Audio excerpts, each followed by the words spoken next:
everyone, you are watching Public Affairs. I am your host, Kaylee Aiken, and today I'm here with the man in charge of Chaplain Ministry, Otto Ministries. Why don't you introduce yourself and tell us a little bit about yourself? Hi, my name is John Guthman. I'm better known as Otto, and I am the founder of Chaplain, Otto Ministries. I'm a combat veteran. I was with the 227 Wolfhounds out of the 25th Infantry Division of Hawaii and deployed to Afghanistan 2011 and 12 to the Kunar Providence. Getting out of the military, I was in the car business for a while, and I got into prison ministry about 5 years ago, but decided to take on a different mission and go on this full-time starting in March of last year. That's really interesting. You talked about combat and everything. So when you came back, obviously you started this Chaplain Otto Ministries. So for the viewers that have never heard of you, what is Chaplain Otto Ministries? Chaplain Otto Ministries is a registered nonprofit 501c3, and our mission is to get out there and help veterans. We specialize in PTSD, anger management, substance abuse, and suicidal thoughts, which is something that we teach through a 12-week curriculum inside of prison to incarcerated veterans. We also reteach this online to allow veterans or first responders or honestly anybody that it might help be able to listen to this faith-based content to help change their thinking. And one of the coolest things is I have inmates that attend my class and their family members attend online. So it's a way to connect them different than I think that has been done before. What made you want to start this? What was the inspiration? In March of 23, I was looking for a new job. I had been in the car business for about 10 years, and I was invited to go to Pickaway Correctional, and I wore a veteran shirt that Friday to go there, which I was a little hesitant about going because I needed to be, looking for employment. But I was like, this is an opportunity for me to go, maybe meet some guys, and I never really expected what was going to happen next. And that is the next day, the prison called me, and they're like, hey, we heard you're a veteran. And I've never had a prison call me, especially on a Saturday, and they asked me to come in for Memorial Day to speak. And I was like, so you guys have some veterans there? And they said, yeah, we have a few. And so I got some of my combat friends together, and we went in to just see what this was all about. And there was about 50 incarcerated veterans inside of Pickaway Correctional. And that lit a fire in my heart because coming out of the military, I had a very rough experience trying to get integrated back into the civilian world, finding God and everything, kind of put some, better structure in my life. But, before that, I found myself in handcuffs multiple times for just living recklessly. And I realized that I was just a few decisions away or lucky that, I didn't get caught. And seeing, Vietnam veterans in there, Gulf War, and, guys that are around my age that have been to Afghanistan and Iraq, I get emotional thinking about it, but I said that I have to do something about this. So I asked the prison, how can I work with these guys regularly? And they said that I would have to teach a class, and I asked, what can I teach? And they said anger management, and I kind of laughed because, I've always struggled with anger. Finding God has really helped with that as I've been growing and maturing as a Christian. And I found a faith-based, nationally approved through the National Anger Management Association course. So I reached out to them and went through all of their classes to become a certified trainer so that I could go teach this in prison. And I want to tell you how everything kind of lined up. Like, I'm a better man today than I was a year ago just by going through this and changing my thought process continuously, especially as I get to teach this in multiple prisons. Yeah, so you talked about going to your prisons, obviously. What do you want people to pull, or what do you want them to drag attention to when you're talking about your anger management class? That there is a better way to live. And if you try really hard, you can change the way that you think. And it's not for just the right now. This curriculum will take you back to childhood experiences and just ways that, your cognitive way of thinking has created distorted thoughts and, unrational ways of thinking, that there are ways to change those. And most definitely when you come to like having impulses and being triggered by anger, that there are steps that we can take and learn how to have safeguards for those to help these incarcerated veterans, whether they have 5 years left or they're not coming out, to live a more peaceful life. Yeah. So you have some testimonies today. Would you like to speak anything about them or read some for the viewers? I would like to read a couple of these, and this is from a United States Marine, and he said, "The anger management program has benefited me deeply in many ways. Whereas in the past, I assaulted many others. Now that I have been taught rational thinking, I am able to discern acting out feelings of anger and to divert the thought process, which in the past led to violent responses, regrets, and shame."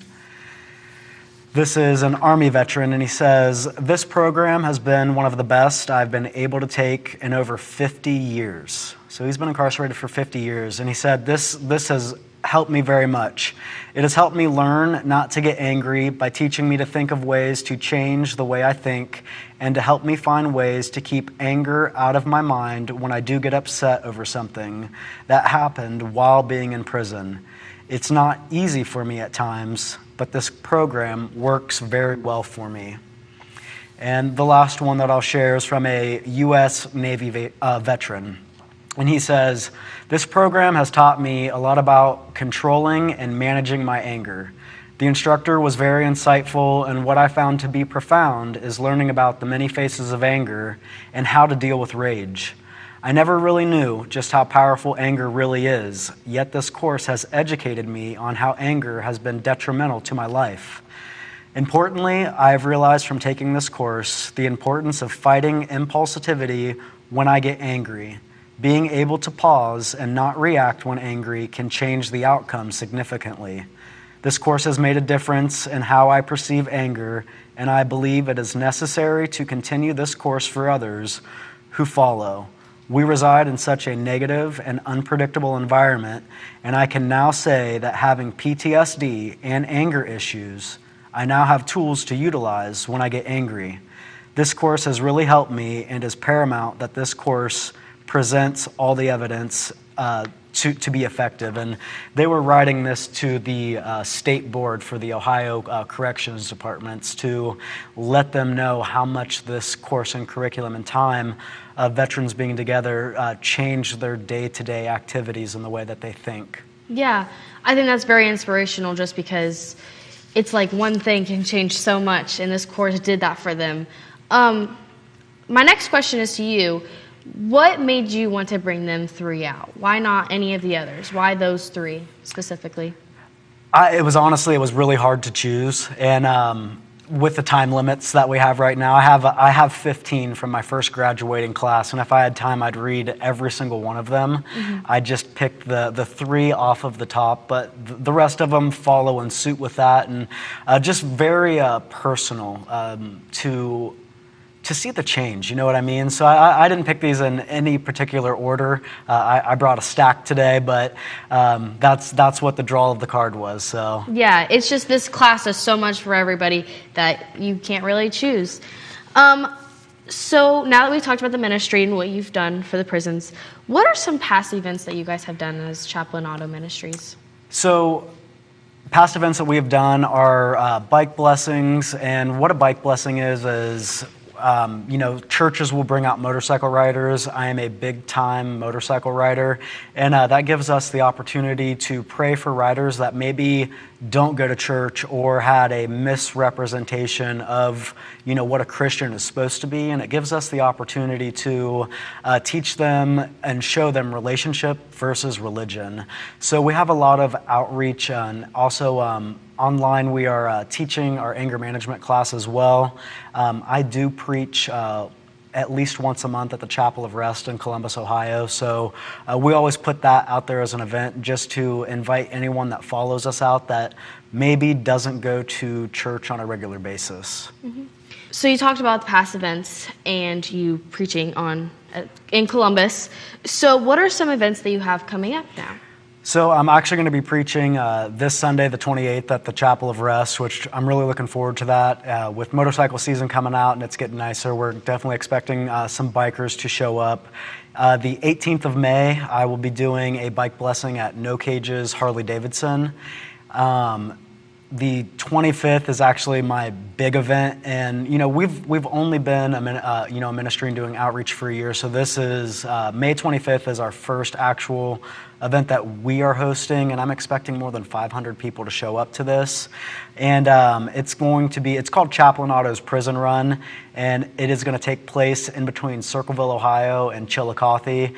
And this is actually going to be our logo right back here, and that was painted by an inmate who is in the Chillicothe prison.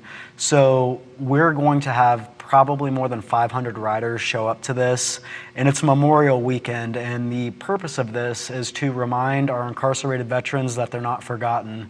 They've fallen on the battlefield of life, and Memorial Weekend, we always, honor those who are missing in action and prisoners of war, those who have never come back. But through the work that I'm doing in multiple prisons, I found a secondary meaning to that, where I see incarcerated veterans who've fallen on the battlefield of life. They are prisoners of the war in their mind, and they are most definitely missing in action. So we have special permission from the Chillicothe prison to ride on the state-only road, which is right next to the fence. So there'll be 160 incarcerated veterans standing out there to watch us ride by, to remind them that they are not forgotten. And June 1st, I'm doing a bike blessing with the Chapel of Rest, and that will be at the Eagles in Westerville. You got a lot coming up then. Yes, it's starting to get busy. Like you said, it's getting summer. There's going to be more bikes out and everything. So I really want to highlight this some more. So you talked about the purpose of it, to not let them forget. So how much work and planning went behind this project? There has been a lot of work and planning, and it took a significant amount of time to actually get the okay from the prison for us to hold this event. So I had a lot of thoughts and ideas in my head, but I wasn't able to actually put that out until I think the beginning of February. So getting a facility and everything, which is AMVETS in Circleville, where we will be starting and ending the ride. Everything with that has kind of come together pretty quick. Trying to get music or a band out there because it's Memorial Weekend, that has been one of the biggest struggles. But we have a lot of social presence online, so I'm expecting a lot of people to come out. And with this being a veterans event, I've invited some really big groups to come out and share their message, because it's not about me. Really, this event is bigger than all of the groups that I'm going to mention, but this is about reminding the incarcerated veterans that they're not forgotten. But the secondary to that is to help as many people as possible. Like I said, we're expecting a very large crowd, so I invited Mission 22, Stock Hands, which they have horse healing therapy, where veterans can go ride horses and be out in nature, and also Save a Warrior. They all focus on helping veterans with their thought processes, and most definitely with suicidal thoughts, because the number 22 for veterans committing suicide is actually going up.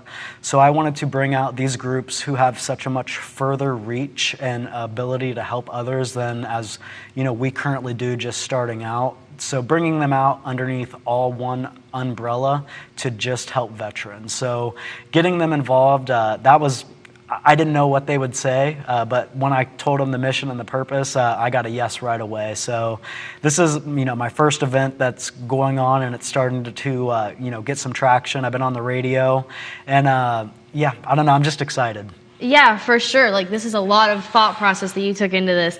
Are you guys looking for any volunteers or any more people to help? Yeah, for this event, we could definitely use volunteers. If you like to ride a motorcycle and pray for somebody, if you like to pray for somebody, I'd love to have you come join the prayer team, because we are going to pray for all of the riders before we actually take off out of here.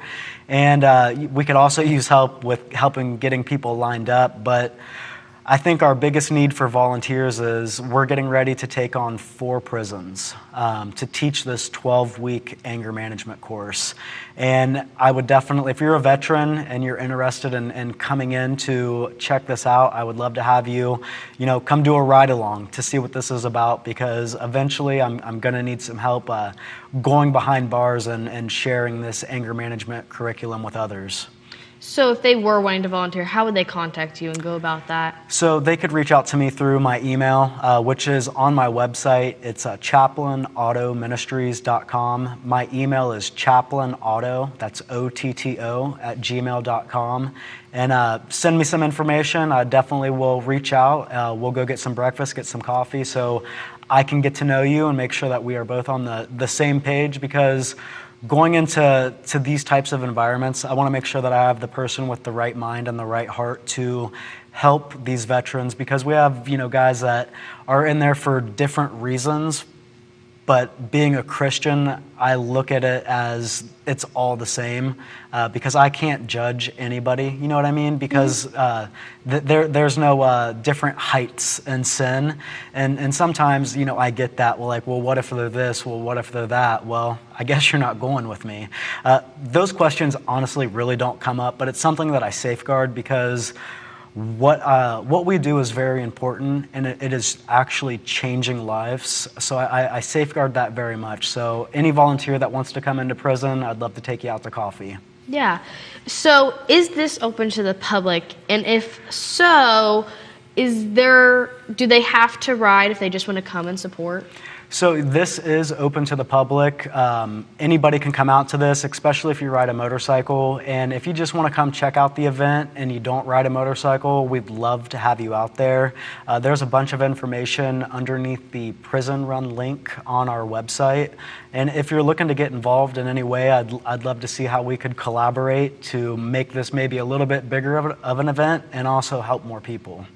So if they were wanting to ride, is there a registration they would have to do? So yeah, it's a donation, and we're doing a minimum of $10. The average charity ride is $25. And like I said, this isn't about me. This is about reminding these guys that they're not forgotten. So we're going to do $10 for a rider and $10 for a passenger, which is $5 less than almost any charity ride that will be going on this year. You could also donate straight to the cause if you want to. You can register online or at the event. So you specifically talked on this prison that you're going to for this event. Are there any other prisons that you're wanting to get into? Yes, actually, I have a few prisons on hold at the moment. So Pickaway Correctional is waiting for us to be able to purchase the materials to get in there to teach this 12-week anger management course. And sometimes it can extend to, maybe 16 weeks, because not, every week someone might miss. And if they miss a certain amount of time, I have to go back to make sure that they get the time. And they maybe didn't get a pass, or maybe work would not let them out, or potentially they had to, go to medical off-site. I am currently teaching this in Chillicothe Corrections, but I do have Lebanon Correctional who is interested in having this class come in. And I also just got an email the other day from the Southeastern Correctional Facility, which is in Lancaster. So it's really cool to see all of these prisons, reaching out, and I'm going to go do some visits with them. For us to be able to teach this, it's about $50 per inmate to teach this over a 12-week course, and that's not including travel or anything. So right now, we're hoping that our big event on May 25th is going to really put some eyes on this so that we can sustain this mission and continue to move forward. I also do preach the first Sunday of every month at Ohio's maximum security prison, Lucasville. That's amazing that you're definitely getting out there and you're getting your message out there if prisons are contacting you to get in there. So if prisons are wanting to get with you, what do these classes include that you think really touches these prisoners? So it really does a dive into the physiological and psychological aspects of, how your mind works and how your body reacts. And through that, we're able to teach triggers and understanding. So trigger could be what someone says to you, but also a trigger could be the way that you feel. Maybe if you start to breathe heavy, or, you get tight in the chest, like I say it's like warning lights, like in the dash of your car. If the tire light comes on, like that's an indicator of a warning that you need something, you need to address something. And if you don't address that, it could lead to much more damage, like a head-on collision or blowing out a tire on the freeway, just from not addressing the small stuff. So, the big picture is to get rid of the outburst, the rage, and the aggression, but we have to go to the very small things that, connect and spiderweb across with how somebody thinks. And it could be something that was put in their mind as a child, or a rational thought, a distorted thought, something that they believe to be true, but is really just something that we make up in our minds throughout the course of not being able to manage anger, because anger can be used for good when you know how to apply it to the correct process, which will lead from outbursts. I mean, I've had guys that have not had altercations since they've taken this class, or if someone was aggressive towards them, they took a timeout. And a timeout is literally a timeout to think, because the amygdala, it's like less than 30 seconds. If that's triggered, then you have at least a 30-minute cool down period. So when they're realizing the tire light, the feelings inside and the thoughts, if they take a moment to take a timeout, gather their breath, count to 10, and if you're really angry, count to 100. Generally, we're seeing that better decisions are made through clear thought versus anger and hostility. Well, as we're getting ready to wrap up this interview, is there anything you would like to add, or a closing statement you want to finish this interview off with? First of all, thank you for having me here today. The viewers, thank you so much for watching this. If you have a veteran that is in need, please direct them to our website. If you are a prayer warrior, man, we could really use some people praying for this ministry. And if you think that the work that we do is good and you would love to support it, that is going to allow us to teach in 4 prisons to, more than 60 guys over an entire year, to make real change happen. And I don't know if I said this earlier, but I want to thank Chillicothe Corrections for allowing us to set up this event, to bring awareness to what's going on. And, special thanks to the warden and deputy warden and everybody who has supported us up to this point. We are so thankful, for all of you, for allowing us to get out there and share the gospel and help veterans who are really in need. Well, thank you for coming out. I really learned a lot from this interview, and I hope the viewers did, and I hope they want to come out and support you at your guys' event. So thank you again for coming. And as always, I am your host, Kaylee Aiken.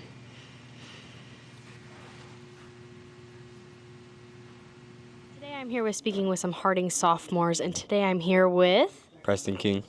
And what is your favorite part about this exhibit today? Seeing everything that the soldiers got to experience and what they had to go through, see what else, like everything they had to learn, everything they had to experience. Just, yeah. What would you tell others to want them to come to this museum to see it in themselves? If they're interested in any of history about wars, or want to learn about what they had to go through, what it looked like, what you could relate to, anybody, I don't know, if you're interested. Well, thank you for that, Preston. Yep. Today I'm here with Harding sophomore Alasia Dotson. And what was your favorite story that you heard from today? It's kind of hard because we did hear a lot, and I did like all of them. But I would definitely say the ones where the soldier was speaking about how he had to use all the gear that they put him with, including the helmet, the gun, what he had to carry, and how he had to put the tablet in for the water. And you said behind us is your favorite exhibit today. What was the favorite part of this exhibit that you liked? Definitely the teacup with the plate and the, what are these called? I don't know what they're called. And all the paintings. I feel like they really bring out the culture a lot. This is really well represented.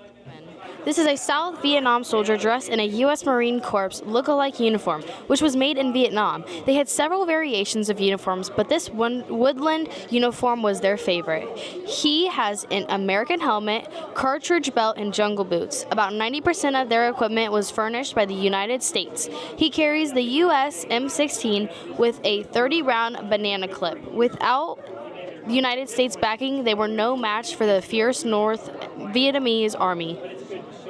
And today we have Harding students here visiting this exhibit. Here we are, this is the entrance of the museum. These mannequins represent 5 Ohio soldiers in the military during the Vietnam War.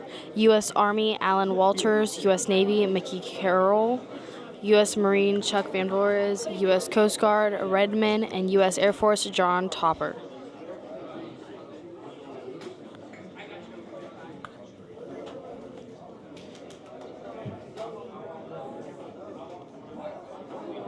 We have the Viet Cong woman. This Vietnam woman is dressed in her black pajama outfit. With her peasant hat, she is carrying the Ackman, which is a model of the AK-47. Women were recruited as fighters just like the men were. In 1967, it was said that there was a 31-year-old female company leader that claimed, among many other military distinctions, to be something of a Viet Cong Annie Oakley, the most accurate shooter of her company.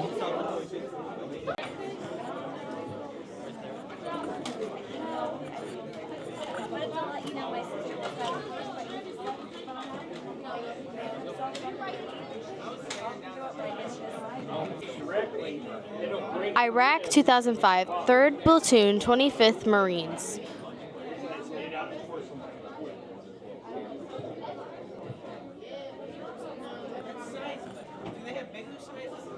Yes, this is a small jacket. I'm a big guy. I'm kind of thin. I'm a long guy. I had to wear an extra large jacket.